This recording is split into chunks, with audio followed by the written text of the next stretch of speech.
So may dayan gid laos yung tanan no. Nagabalik naman kita OFW Mix Vlog. So una sa tanan ka pasalamat anay ako sa inyo tanan nga pagsuporta sa akong page. So subong ara na kita sa 8.9 thousand followers. Salamat sa inyo tanan nga pagsuporta sa ako no. So pila na lang ka adlaw siguro maabot na naton ang 9,000 followers. So madamo nga salamat. So subong adlaw nagbalik ako tungod nga gusto ko ipakita sa inyo kag ipabati sa inyo ang aton nga pagistoryahan subong adlaw. So magka-istorya na subong sa adlaw, ano ba lang ang obligasyon sang isa ka bata? Kag ano ba lang ang obligasyon sang isa ka ginikanan? So unahunayin naton kung ano ang obligasyon sang isa ka kabataan. Bilang isa ka bata, kinahanglan naton magpamati sa atong ginikanan. Sundon naton kung ano ang ila ginalaygay. Ka ang ginalaygay sa inyong ginikanan para na sa inyong kakaraydan ginikanan, dapat naton sundon kag palanggaon. Kaya atong mga ginikanan nagakamalam na ina sa kalibutan. So urihi mo lang mahinulsulan ang imo ginahimo kung ikaw permi ka pasaway sa imo ginikanan. Kag ang mga ginikanan nagalaygay sa imo sang maayo para sa imo karaydan. Kag imo lang ang panumduma bilang isa ka bata. Sang una sang lapsag ka pa, ikaw ginatipan sang imo ginikanan. Wala na gid ikaw ginpabayan hasta nga pa ikaw mapadako. Susubo nga ikaw dako na, imo na dapat nga magbalo sa imo ginikanan. Kung ano ang sakripisyo sa imo ginikanan sang una, amo man na ang imo ibalos nga sakripisyo sa imo ginikanan. Gani sa aton mga kabataan no. Ang aton mga kabataan nga nagabisyo gainom sigarilyo, palihog lang mga inday mga tuto. Kuhaon na naton ilang bisyo kay amo na ang makapaguba sa aton.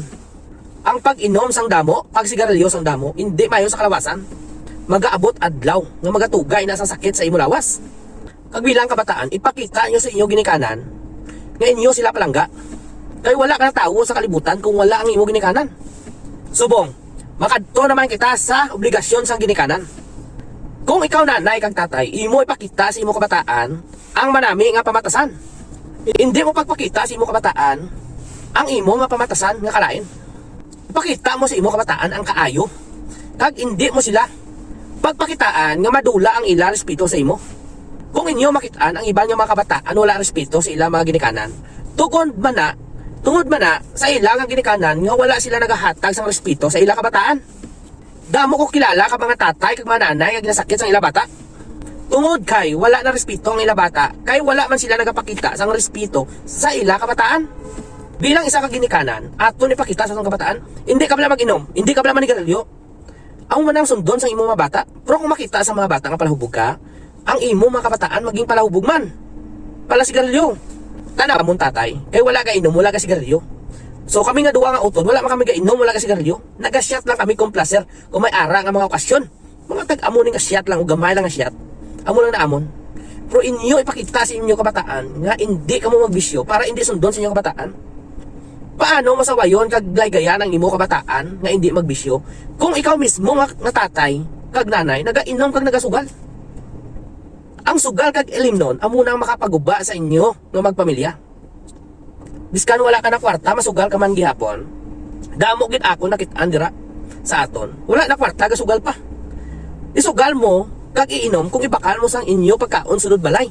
Bilog mo nga pamilya, sigurado ako nga busog. So sa tanan nga mga bata no kag mga tatay kag nanay, ang akon subong nga ginalaygay. Hindi man kita perpekto, may mga ara man kita mga sala no. Pero amo lang ni ang akon nga laygay. Ang akon nga laygay sa inyo pangamigo lang ini mga idol. Natani inyo man nga maintindihan. Siguro may ara nga kakatabo amo sina mga idol. Amo na nga akon ilaygay sa inyo para inyo man ma-realize orihin no kung ano ang kamatuoran. Eh balaan ko damo kay katabong amo sila sa aton. Damo ang mga kabataan gibato sa tatay. Damo ang ginikanan nga nagapamatay sa kabataan. Damo ang mga bata nga ginapatay ang ginikanan. Tungod na sa wala respeto sa isa kag wala gin padako sa mayad. Kung ikaw tatay respetado, kaparespeto ko sa imo ginikanan, ang mga kabataan mahadlok sa imo. Pero sa akon amon tatay hindi dako gamay amon tatay.